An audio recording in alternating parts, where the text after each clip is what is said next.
This is a Mercy Go production.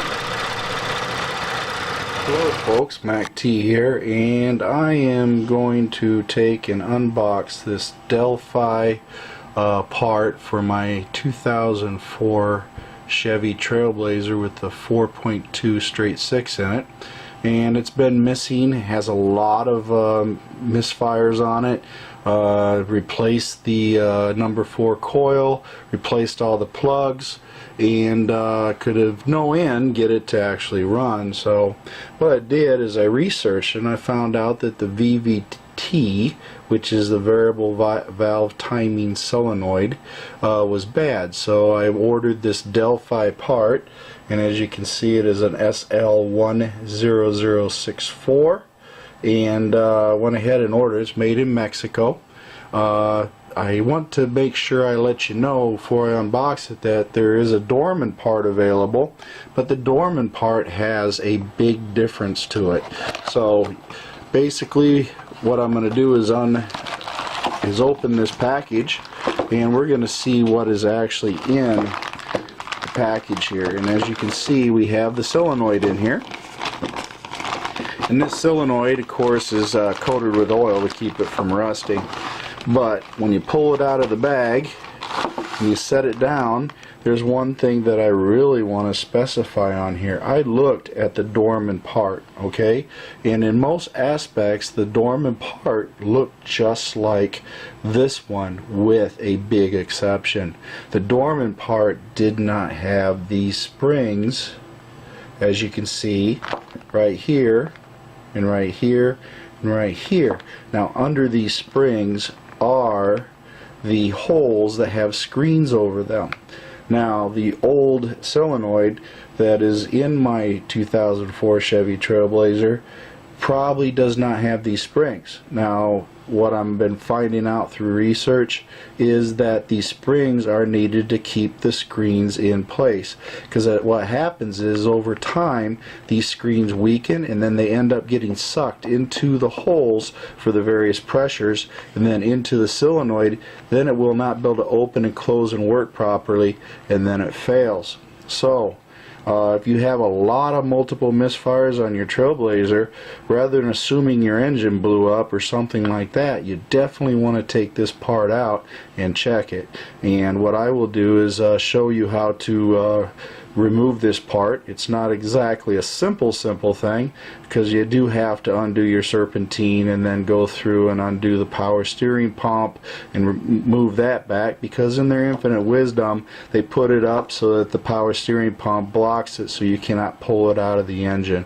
So I will show you in a how-to video on how to correct this, but for now this is actually the part that I'm going to be installing in there, and if everything works out right, this 4.2 will be firing on all cylinders again, as it is not doing so at this time. So again, check your parts. If you buy the Dorman part, you won't get these screens in there. I personally looked at one that a store wanted to sell me, and I turned it away because it did not have these springs in here, because this is the upgrade, folks. This is not a downgrade. So the downgrade is the Dorman part, so I would just bypass it and get the Delphi part, because after all, Delphi, I believe, made parts for Chevy anyway, and they are of course falling in line with the upgrades as far as this variable valve timing solenoid. So stay tuned for the install, but for now this is what I'm going to do to try to upgrade this Chevy Trail Blazer EXT with the 4.2 and see if we can't get this thing working. Folks, Mac T here, and this is how I do some cam position sensor changes. Also, I figured since I previously discussed the variable valve timing solenoid that I was going to replace, since I am actually going to be working on the engine in that area, that I decided to go ahead and get the sensor for the cam position sensor and replace that at the same time. It's really a very easy replacement, and I'll videotape doing it, but it's quite simple.